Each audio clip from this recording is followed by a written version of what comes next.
जुड़े हुए सभी प्रतिभागियों को नमस्कार। आज के इस सेशन के बुलाने के पीछे उद्देश्य ये रहा है, जैसा कि आप जानते हैं कि विभाग में डीबीटी की प्रक्रिया चल रही है। प्रथम चरण में अपने बच्चों के अभिभावकों के खाते में धनराशि भेजी जा चुकी है, काफी अच्छी संख्या में। द्वितीय चरण में धनराशि भेजे जाने की प्रक्रिया अंतिम चरण में है, शीघ्र ही हम भेजने वाले हैं। और इसके बाद भी 2 चरणों के बाद भी कुछ छात्र संख्या अभी शेष है, जिनके अभिभावकों के खाते में धनराशि भेजी जानी है। इन 2 चरणों की जो प्रक्रिया अभी की गई है, इस दौरान आपके द्वारा जो डेटा भेजा गया है प्रेरणा पोर्टल पर, खास करके अध्यापकों के द्वारा प्रमाणित करके डीबीटी प्रेरणा मोबाइल ऐप के माध्यम से प्रेरणा पोर्टल पे जो डेटा भेजा गया है, जब धनराशि भेजने के पहले उस डेटा का विश्लेषण किया गया तो ये पाया गया कि उसमें बहुत सारा डेटा ऐसा है जो या तो अध्यापकों ने गलती से अज्ञानता के वश उसे भेजा है, गलत डेटा, या यह भी संभव है कि इस प्रकार की शरारत की गई है। उदाहरण के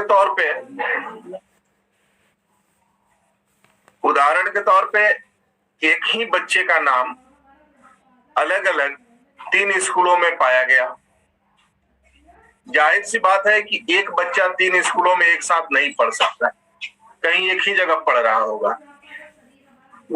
इसमें कई संभावनाएं हैं। हो सकता है कि वो बच्चा पहले कहीं और पढ़ रहा हो, वहां से स्कूल छोड़ करके दूसरी जगह उसने एडमिशन ले लिया, लेकिन पहले वाले स्कूल ने अभी तक उसको ड्रॉप आउट नहीं किया और उसको कैरी ऑन किए हुए हैं। उन्होंने वहां से भी उसका डीबीटी के लिए डेटा प्रमाणित कर दिया और जहां पे वर्तमान में पढ़ रहा है वहां से भी कर दिया। या यह भी संभव है कि वास्तव में वो बच्चा हो ही नहीं और जानबूझ करके टीचर के द्वारा अपनी छात्र संख्या बढ़ाने के लिए ऐसा किया गया हो। इसी तरह से डेटा के विश्लेषण में यह भी पाया गया कि एक ही आधार पर, वो माता पिता अथवा अभिभावक जिसका भी आधार हो, एक ही आधार पर कई सारे बच्चों का डेटा वेरीफाई किया हुआ है, प्रमाणित किया गया है। अब कक्षा 1 से 8 के बीच में किसी एक व्यक्ति के 35 और 40 बच्चे तो हो नहीं सकते हैं। न कोई 35 और 40 बच्चों का एक अभिभावक हो सकता है। तो या तो किसी के बहकावे में आकर टीचरों ने ऐसा किया है या जानबूझ करके शरारत किया है। आप सबको पता है कि जो धनराशि भेजी जानी है वो आधार से सीडेड अकाउंट में ही जानी है। आधार से जो भी अकाउंट सीड होगा उसमें जाएगा। तो इसलिए आज के इस सत्र के माध्यम से बड़ा साफ आप सबों को बताना चाहता हूं कि अगर इस तरह की कोई भी कार्रवाई, कोई भी गलती आप द्वारा की जाती है या गलत डेटा फीड किया जाता है, तो आप यह कतई न सोचें कि वो डेटा पकड़ में नहीं आएगा। और हर एक डेटा यहां से चेक होने के बाद ही वो आगे प्रोसेस हो रहा है। तो फिलहाल तो एक बार इस बात का मौका दिया जा रहा है आपको कि आप उस डेटा को सुधार लें। अगर इसके बावजूद आपने वो डेटा नहीं सुधारा, अगर वो बच्चा आपके विद्यालय में नहीं है और आपने उसको ड्रॉप आउट नहीं किया, उसको लगातार फॉरवर्ड करते रहे, तो अगली बार सुधारने का मौका नहीं दिया जाएगा। निश्चित तौर पे विभाग को ऐसे लोगों के विरुद्ध, ऐसे अध्यापकों के विरुद्ध जो इस तरह के काम कर रहे हैं, कार्रवाई के लिए बाध्य होना पड़ेगा। अभी इस बार भी कुछ लोगों को नोटिस यहां से गई है, लेकिन विचार ये किया गया कि एक बार हम जरूर मौका दे दें ताकि आप अपने डेटा को सुधार लें। तो इस तरह के जो भी गलत डेटा हैं, जिनको हम लोगों ने सस्पेक्टेड श्रेणी में रखा है, आपका जो मोबाइल ऐप है उस ऐप के माध्यम से सस्पेक्टेड का एक नया बॉक्स उस ऐप में बनाया गया है और उस बॉक्स में सस्पेक्टेड की पूरी लिस्ट विद्यालयवार भेजी जा रही है। उसमें जो आपको कार्य करना है, आपको बढ़िया से परीक्षण करना है एक एक बच्चे का। अगर वो बच्चा सही है, उसका डिटेल बिल्कुल सही है, तो ही उस बच्चे को एक्सेप्ट करिएगा, अन्यथा उस बच्चे को ड्रॉप आउट करिए। और ड्रॉप आउट करने में बिल्कुल नहीं चकिए कि अगर आपने अपने विद्यालय के रजिस्टर में अनावश्यक संख्या दर्शा रखी है, तो उस संख्या को मेंटेन करने के चक्कर में अगर आप गलत बच्चे का डेटा फीड करेंगे तो आप दोषी बनेंगे।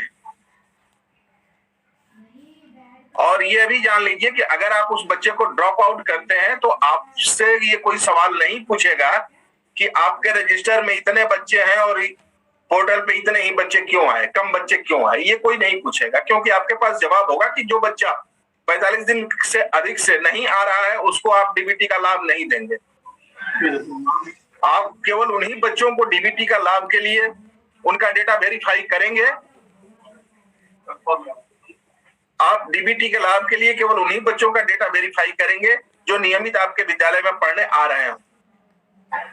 अगर वो बच्चा नियमित आपके विद्यालय में पढ़ने नहीं आ रहा है, पिछले 1 महीने से नहीं आया है, 45 दिन से अधिक समय से नहीं आ रहा है, तो आपके पास अधिकार है उसे ड्रॉप आउट करने। तो अभी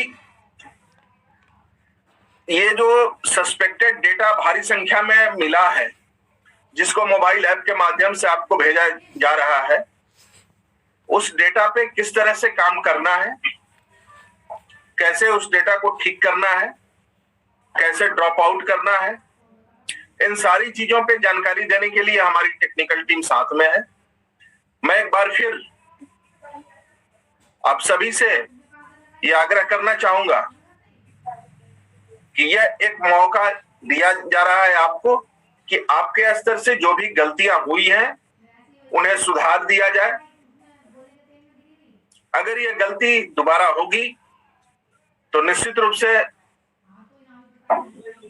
विभाग इसे आप द्वारा जानबूझकर की गई गलती मानेगा और फिर उसके लिए आपका दायित्व निर्धारित होगा।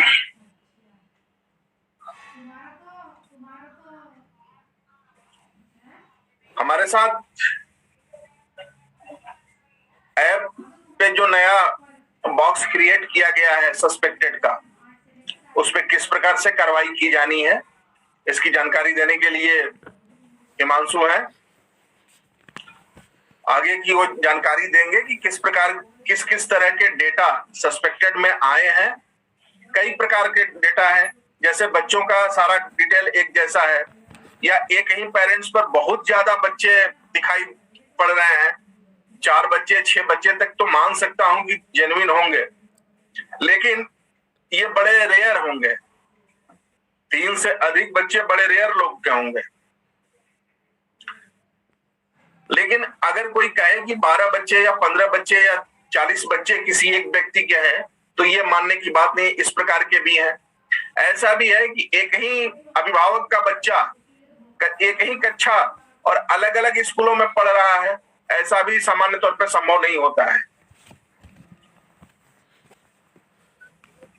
तो इस प्रकार से सस्पेक्टेड की कई कैटेगरीज हैं। हर कैटेगरीज के बारे में क्या क्या कमियां हैं, क्यों हमने सस्पेक्टेड पकड़ा है और उसको कैसे ठीक करना है, इन तमाम पहलुओं पर हिमांशु जी आप सभी को जानकारी देंगे। मैं चाहूंगा हिमांशु जी आगे